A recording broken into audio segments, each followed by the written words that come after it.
Assalamualaikum warahmatullahi wabarakatuh. Yang terhormat Bapak Kosasi Adi Saputra SPD MPD selaku dosen mata kuliah Pancasila dan teman-teman yang berbahagia dan saya banggakan. Pertama-tama, marilah kita panjatkan puji dan syukur kepada Allah Subhanahu wa Ta'ala karena restu dan rahmatnya kita dapat mempresentasikan materi pada hari ini. Sebelumnya, perkenalkan nama saya Fadilah Nur Salsabila dengan NPM 224102060. Di sini saya selaku moderator yang akan memimpin jalannya presentasi pada hari ini. Izinkan saya memperkenalkan anggota dari kelompok 6.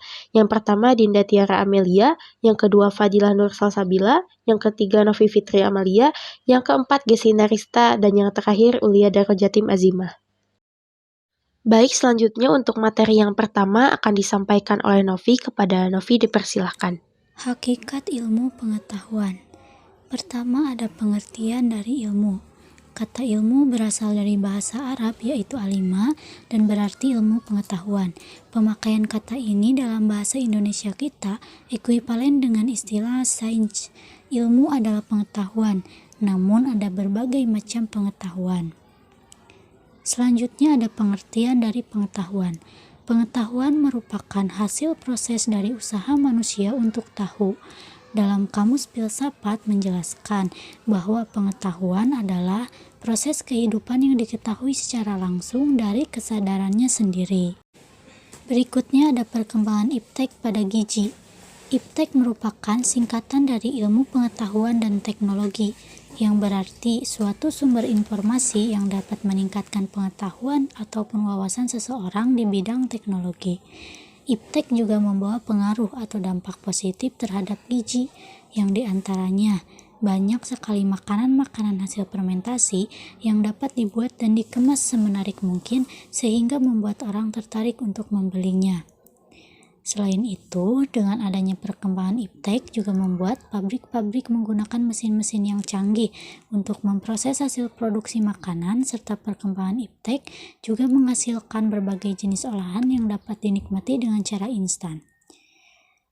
Di samping adanya pengaruh positif tadi, tentunya ada pula dampak negatif dari perkembangan iptek, yang diantaranya karena banyak sekali masyarakat yang sering memakan makanan yang instan seperti junk food yang membuat pola hidup mereka jadi rusak dan kurang baik, serta pola pikir mereka tentang gizi seimbang menjadi berkurang dan tidak acuh lagi mengenai kesehatan mereka yang mengakibatkan penyakit seperti obesitas timbul akibat dari hal tersebut.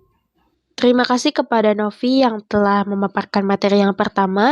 Lalu untuk materi yang kedua akan disampaikan oleh Ulia. Kepada Ulia dipersilahkan. Dampak positif Pancasila dalam bidang kesehatan. Yang pertama, sebagai manusia ciptaan Tuhan, kita sebagai tenaga medis harus melakukan atau melaksanakan tugas kita hanya berdasarkan ketuhanan yang Maha Esa. Yang kedua, dalam setiap pelaksanaan dan tindakan, seorang tenaga medis harus bertindak secara adil. Kita harus melayani orang yang sedang sakit dengan tidak memilih salah satu dari 10 orang, melainkan kita harus melayani ke 10 orang tersebut. Yang ketiga, sebagai bangsa Indonesia yang baik, para tenaga medis harus menyatu dan tidak ada yang saling mempunyai konflik dengan tenaga medis yang lainnya. Yang keempat, dalam bidang kesehatan, pemerintah Indonesia selalu mendukung pembangunan baru. Yang kelima, kesehatan di Indonesia walaupun masih banyak pelosok pedesaan yang belum dapat terjangkau, namun juga sudah banyak pula pedesaan yang jaminan kesehatannya dapat terjangkau. Selanjutnya, peran pemerintah dalam meningkatkan pembangunan di bidang kesehatan. Dalam meningkatkan pembangunan di bidang kesehatan harus juga dibarengi oleh peran pemerintah yang juga berperan aktif agar pelaksanaan pelayanan kesehatan dapat berjalan sesuai dengan yang diharapkan. Peran pemerintah di sini yakni seperti diadakan sosialisasi atau penyuluhan tentang kesehatan di daerah-daerah terpencil maupun di daerah yang masih bisa dijangkau. Selanjutnya, peran pemerintah dalam meningkatkan pembangunan di bidang kesehatan yang dilandasi oleh nilai-nilai Pancasila. Peran pemerintah daerah dalam sistem kesehatan adalah regulator atau dan pengawas. Saat ini, peran pemerintah dalam meningkatkan pembangunan, khususnya di bidang kesehatan, bisa dibilang sangat bagus. Buktinya dengan tercantum dalam Undang-Undang Nomor 23 Tahun 1992 tentang pembangunan kesehatan. Menurut undang-undang ini, pembangunan kesehatan adalah bagian dari pembangunan nasional yang bertujuan untuk meningkatkan kesadaran, kemauan, dan kemampuan hidup sehat bagi setiap orang agar terwujud derajat kesehatan masyarakat yang optimal. Terima kasih kepada Ulia yang telah memaparkan materi yang kedua, lalu materi selanjutnya akan disampaikan oleh saya sendiri, yaitu Fadila Nur Salsabila. Gizi buruk adalah keadaan kekurangan energi dan protein tingkat berat akibat kurang mengkonsumsi makanan yang bergizi atau menderita sakit dalam waktu yang lama. Gizi buruk ditandai dengan badan yang sangat kurus dan hasil pemeriksaan klinis menunjukkan gejala marasmus kwashiorkor atau marasmus kwashiorkor. Marasmus adalah keadaan gizi buruk yang ditandai dengan tampang kurus, iga gambang, perut cekung, wajah seperti orang tua, dan kulit keriput. Kwashiorkor adalah keadaan gizi buruk yang ditandai dengan edema seluruh tubuh, terutama di punggung kaki, wajah membulat dan sembab, perut buncit, otot mengecil, pandangan mata sayu, dan rambut tipis atau rambut kemerahan. Marasmus kwashiorkor adalah keadaan gizi buruk dengan tanda-tanda gabungan dari marasmus dan kwashiorkor. Berikut adalah landasan hukum hak-hak anak dan gizi buruk. Yang pertama ada Undang-Undang Dasar 1945 Pasal 28B ayat 2. Yang berbunyi, setiap anak berhak atas kelangsungan hidup, tumbuh dan berkembang, serta berhak atas perlindungan dari kekerasan dan diskriminasi. Selanjutnya ada Undang-Undang Nomor 4 Tahun 1979 tentang Kesejahteraan Anak Pasal 2 ayat 1 sampai 4. Yang berbunyi ayat ke-1, anak berhak atas kesejahteraan, perawatan, asuhan, dan bimbingan berdasarkan kasih sayang baik dalam keluarganya maupun di dalam asuhan khusus untuk tumbuh dan berkembang dengan wajar. Ayat 2, anak berhak atas pelayanan untuk mengembangkan kemampuan dan kehidupan sosialnya sesuai dengan kebudayaan dan kepribadian bangsa untuk menjadi warga negara yang baik dan berguna. Ayat ketiga, anak berhak atas memelihara dan perlindungan baik sesama dalam kandungan maupun sesudah dilahirkan. Ayat keempat, anak berhak atas perlindungan terhadap lingkungan hidup yang dapat membahayakan atau menghambat pertumbuhan dan perkembangannya dengan wajar. Selanjutnya ada Undang-Undang Nomor 36 Tahun 2009 tentang Kesehatan Pasal 141 sampai 143. Pasal 141 berbunyi, ayat ke-1, upaya perbaikan gizi masyarakat ditunjukkan untuk peningkatan mutu gizi perseorangan dan masyarakat. Ayat kedua, peningkatan mutu gizi sebagaimana dimaksud pada ayat 1 dilakukan melalui 1. Perbaikan pola konsumsi makanan, 2. Perbaikan perilaku sadar gizi, yang ketiga peningkatan akses dan mutu pelayanan gizi, yang keempat peningkatan sistem kewaspadaan pangan dan gizi.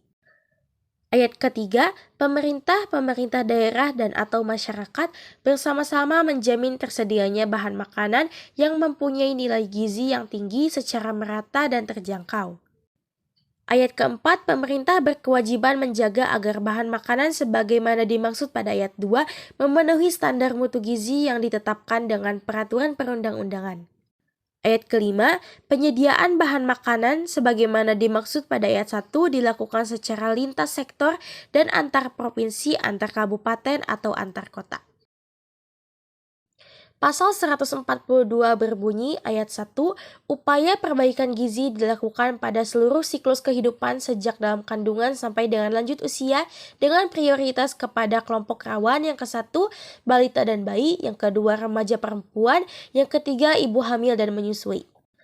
Ayat kedua, pemerintah bertanggung jawab menetapkan standar angka kecukupan gizi, standar pelayanan gizi, dan standar tenaga gizi dalam berbagai tingkat pelayanan. Ayat ketiga, pemerintah bertanggung jawab atas pemenuhan kecukupan gizi pada keluarga miskin dan dalam situasi darurat. Ayat keempat, pemerintah bertanggung jawab terhadap pendidikan dan informasi yang benar tentang gizi kepada masyarakat. Ayat kelima, pemerintah daerah dan masyarakat melakukan upaya untuk mencapai status gizi yang baik. Selanjutnya ada keputusan Presiden nomor 36 tahun 1990 tentang pengesahan Convention on the Rights of the Child. Selanjutnya ada Peraturan Menteri Kesehatan nomor 23 tahun 2014 tentang upaya perbaikan gizi. Untuk materi selanjutnya akan disampaikan oleh Dinda, kepada Dinda dipersilahkan. Selanjutnya, sila-sila yang berhubungan dengan gizi buruk. Dalam Pancasila-sila kedua yang berbunyi kemanusiaan yang adil dan beradab, dijelaskan bahwa kita sebagai manusia harus saling mencintai sesama, yang artinya tidak memandang mereka dengan sebelah mata. Selain itu, kita harus memberikan kehidupan yang layak bagi si bayi dengan memberikan asupan gizi yang cukup. Selanjutnya pada sila kelima yang berbunyi keadilan sosial bagi seluruh rakyat Indonesia, dijelaskan bahwa kita juga harus membela keadilan dalam arti membela keadilan dalam hal kesehatan, seperti mendapat hak untuk menerima jaminan kesehatan yang rata, tidak membeda-bedakan, dan tidak ada kecurangan. Kecurangan tersebut menyebabkan kesenjangan sosial antara individu yang menyebabkan banyaknya masyarakat yang tidak mendapatkan pemerataan kesehatan. Jaminan tersebut hanya diberikan kepada orang yang kurang mampu saja yang sangat membutuhkan jaminan kesehatan, bukan untuk mendapat pembayaran kesehatan secara gratis. Terima kasih kepada Dinda yang telah memaparkan materinya. Untuk materi selanjutnya akan disampaikan oleh Gesti. Kepada Gesti dipersilahkan. Baiklah, selesai sudah pemaparan materi yang telah dijelaskan oleh keempat presentator kita pada video ini. Terima kasih kepada teman-teman kelompok saya. Maka dari itu saya akan menarik kesimpulan dan saran dari pemaparan tadi. Kesimpulannya, Pancasila adalah dasar dan pedoman dalam kehidupan berbangsa dan bernegara seluruh rakyat. Pancasila sangat berperan sebagai kacamata bagi bangsa Indonesia dalam menilai kebijakan pemerintah maupun segala fenomena yang terjadi di masyarakat. Oleh karena itu, nilai-nilai Pancasila itu harus diterapkan dalam kehidupan bermasyarakat dan bernegara. Sehingga, dalam kehidupan bermasyarakat akan mencapai tahap kehidupan yang bersifat sosial, gotong royong, dan berjiwa nasionalis yang tinggi. Baik, dan yang kedua ada saran, sebaiknya nilai-nilai Pancasila harus diterapkan dalam kehidupan sehari-hari, sehingga kehidupan yang aman dan sejahtera diharapkan dapat tercapai. Hal ini dapat ditanamkan pada kita sejak kecil. Baik, sebelum menutupi presentasi video ini, saya dari presentator terakhir ingin menutupi dengan pantun. Makan bakwan, makan terasi. Cukup sekian dan terima kasih. Wassalamualaikum warahmatullahi wabarakatuh. Terima kasih kepada Gesti yang telah memaparkan materinya. Alhamdulillah presentasi kali ini telah selesai dilaksanakan. Mari kita mengucapkan hamdalah bersama-sama. Alhamdulillahirabbil alamin. Saya selaku moderator dan perwakilan dari kelompok 6 mengucapkan terima kasih dan mohon maaf bila ada kesalahan yang sengaja maupun tidak disengaja. Wassalamualaikum warahmatullahi wabarakatuh.